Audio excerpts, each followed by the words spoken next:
बिस्मिल्लाहिर्रहमानिर्रहीम। मैं उम्मीद करता हूँ आप खैरियत से होंगे। डियर स्टूडेंट्स, हम चैप्टर 4 पे हम आ गए हैं। चैप्टर 4 की जो हेडिंग है वो है एनर्जी एंड पोटेंशियल। इस चैप्टर के आगाज़ में ऑथर ने या ऑथर्स ने यहाँ एक बाब बांधा है जहाँ पे उन्होंने एक डिस्कशन की है और मैंने इन नोट्स के अंदर उस डिस्कशन को जो टाइटल दिया वो है इलेक्ट्रिक फील्ड मेजरमेंट। देखें, हमने चैप्टर 2 के अंदर इलेक्ट्रिक फील्ड को डिफाइन किया और उसके बाद फिर उसको मेजर किया यूजिंग फैराडे लॉ, जैसा कि मैं यहाँ पॉइंट 1 पे मैंने लिखा है। चैप्टर 2 के अंदर भी हमने इनडायरेक्टली मेजर किया है इलेक्ट्रिक फील्ड को यूजिंग गॉसेस लॉ, जैसे कि रिलेशन दिया गया है D is equal to epsilon naught E। Chapter 1 के अंदर हमने जब डायरेक्ट मेजर किया तो हमें काफ़ी मुश्किल पेश आई, क्योंकि ट्रिपल इंटीग्रल को सॉल्व करना वहाँ पे हमारे लिए दुश्वार था। जब एक चार्ज था तो इतना मुश्किल नहीं थी, एक दो तीन थे फिर भी हमने जमा कर लिए। जब वो बढ़ गए तो इंटीग्रेशन करने पड़ी। और आपको याद होगा जब लाइन चार्ज हमने मेजर किया था तो उसकी मेजरमेंट्स, उसकी कैलकुलेशन काफ़ी मुश्किल थी। और इसी तरह से आगे शीट चार्ज के लिए भी। बाद में जब हमने चैप्टर 3 में गॉसेस लॉ डिफाइन किया तो गॉसेस लॉ ने हमारी काफ़ी हद तक मुश्किल आसान कर दी, क्योंकि गॉसियन सरफेस के साथ मैथमेटिकली वो कॉम्प्लिकेशंस नहीं सामने आ रही थी जो उससे पहले थी हमारे लिए। इसलिए हमें काफ़ी आसानी हुई। फिर ख़ास तौर पर अगर तो हमारे लिए प्रॉब्लम ये था कि जब शेप जो है वो अनडिफाइंड शेप हो, एक ऐसी सिमेट्री हो जिसका मालूम ना हो, तो उसको उसने वॉल्यूम को बहुत ही मिनिमाइज़ करके और फिर उसने उस तरह से उसको मेजर किया, जैसा कि पिछले चैप्टर में तफसील के साथ ये सारी बातें हो चुकी हैं। लेकिन गॉसेस, हमें ये लगा था तीसरे चैप्टर में आके कि गॉसेस लॉ के ज़रिए से अब हम कोई भी फील्ड आसानी से मालूम कर सकते हैं, हमें इतना मुश्किल नहीं है। लेकिन कुछ ऐसी केसेस भी हैं जिनमें गॉसेस लॉ जो है वो बेबस हो जाता है, उसके ज़रिए से आप मालूम नहीं कर सकते इलेक्ट्रिक फील्ड को। मिसाल के तौर पर अगर आपके पास 2 पॉइंट चार्जेस हैं, तो वो दोनों इक्वल इन, आप कहें मैग्नीट्यूड है, बट ऑपोजिट इन डायरेक्शन। एक पॉजिटिव चार्ज है, वो नेगेटिव चार्ज है, वो थोड़ी सी सेपरेशन के साथ एक जगह मौजूद हैं। आप उनके गिर्द गाज़िन सरफेस नहीं लगा सकते। अगर आप गाज़िन सरफेस लगाएँगे, गाज़िन सरफेस कहेगी कि यहाँ पे ज़ीरो चार्ज है, क्योंकि वो दोनों के इफ़ेक्ट को कैंसल कर देगा। इसलिए ऐसी तमाम सूरतों में आप इलेक्ट्रिक फील्ड मालूम नहीं कर सकते। तो इस सूरत में आपको एक थर्ड मेथड की ज़रूरत पेश आती है। एक सिंपल स्केलर फंक्शन हो जिसमें सिंगल इंटीग्रेशन हो और उसके ज़रिए से हम जो है वो ये मेजरमेंट्स कर सकें। और इस पूरे चैप्टर के अंदर जो हमारा चैप्टर का लास्ट टॉपिक होगा वो यही बताएगा, इस बात को साबित करेगा कि कैसे उन 2 पॉइंट चार्जेस जिनको वहाँ यहाँ पे वो डाइपोल का नाम दे रहा है, कैसे एक डाइपोल पे की इलेक्ट्रिक फील्ड जो है वो इस तीसरे मेथड के ज़रिए से बआसानी मालूम की जा सकती है।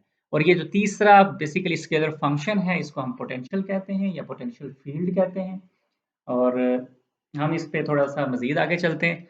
हम नेक्स्ट जो हमारा टॉपिक है इसमें, वो है energy expanded in moving a point charge in a electric field. यानी कि एक इलेक्ट्रिक फील्ड है और वहाँ पे एक पॉइंट चार्ज मौजूद है और हमने उस पॉइंट चार्ज को एक पोज़ीशन से, किसी इनिशियल पोज़ीशन से किसी फाइनल पोज़ीशन पे लेके जाना है। ऐसा करने के लिए आपको यकीनी तौर पर जो है वो एक फ़ोर्स की, एक वर्क करने की ज़रूरत है।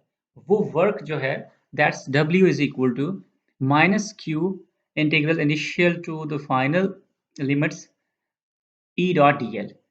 इसमें मैंने बताया है कि W जो है आपका वर्क है, इसी तरह Q आपका पॉइंट चार्ज है और ऐसे ही E आपका जो है ना गिवन इलेक्ट्रिक फील्ड है जिसमें से आपने उसको लेके जाना है और ये वेक्टर क्वांटिटी है।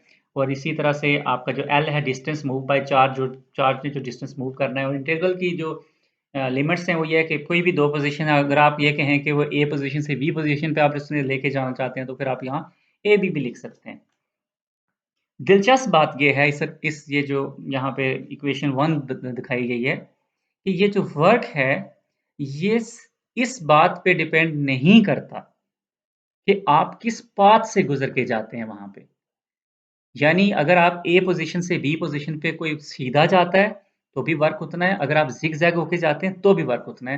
क्योंकि वो देखें यहाँ डी डॉट टी एल जो है, एल जो है वो बेसिकली एक वेक्टर लेंथ है जो first point to second point, in initial to final और A position to B position तक का वेक्टर है, और वो सिर्फ उस पर डिपेंड करता है, जैसा वर्क सिर्फ क्यू पे डिपेंड करता है, ई पे और एल पे डिपेंड करता है। और यहाँ एल क्योंकि मैंने बताया कि वेक्टर है, तो लिहाजा वो सिर्फ इस बात पे डिपेंड करता है एल और बी के दरमियान वेक्टर क्या है, चाहे आप ए से बी पे जाएं, चाहे आप बी से ए पे जाएं। तो ये जो एल लेंस हैं, अगर ये आगे आप देख सकते हैं कि ये डिपेंड करेंगी कोऑर्डिनेट सिस्टम के ऊपर कि डीएल आपने कौन सा यूज़ करना है।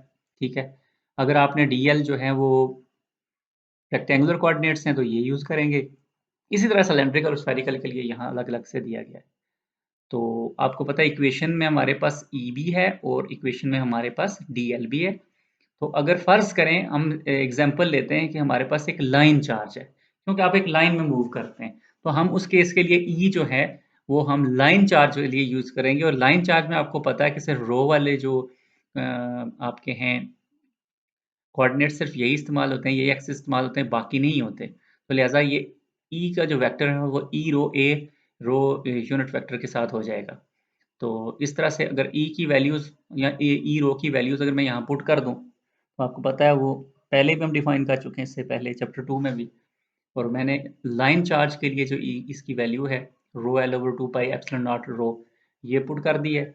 और इसी तरह जो डी एल है वो यहाँ पे रो के हिसाब से डी रो ए रो बनेगा। तो हम 2 और 3 को अगर इक्वेशन 1 में पुट कर दें, तो हमारे पास जो रिलेशन है वो ये आ जाएगा। पहले हमने इसको डॉट करके लिखा है, उसके बाद मैंने क्या किया, ए रो डॉट ए रो, तो आपको पता है सिमिलर यूनिट वेक्टर्स का जो डॉट प्रोडक्ट होता है वो 1 के इक्वल होता है। तो लिहाजा ये डी रो ओवर रो, ये इक्वेशन ये बन, बाद में मैंने ये किया कि इनिशियल और फाइनल की जगह अगर आप कहें कि ए टू बी है तो आप इसको ए टू बी करके लिख सकते हैं। इस तरह से आप इसे करके ले सकते हैं। अगर आप इसको मज़ीद सॉल्व करें, क्योंकि इसमें सिर्फ रो वाले ही इंटीग्रेशन होगी, जो इंटीग्रल अगर आप सॉल्व करेंगे तो that's equal to minus Q over minus Q rho L over 2 pi epsilon naught log है इसका बी ओवर ए का।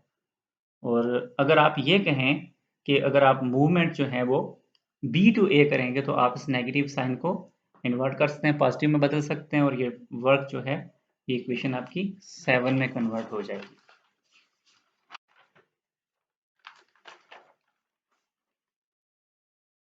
Thank you very much.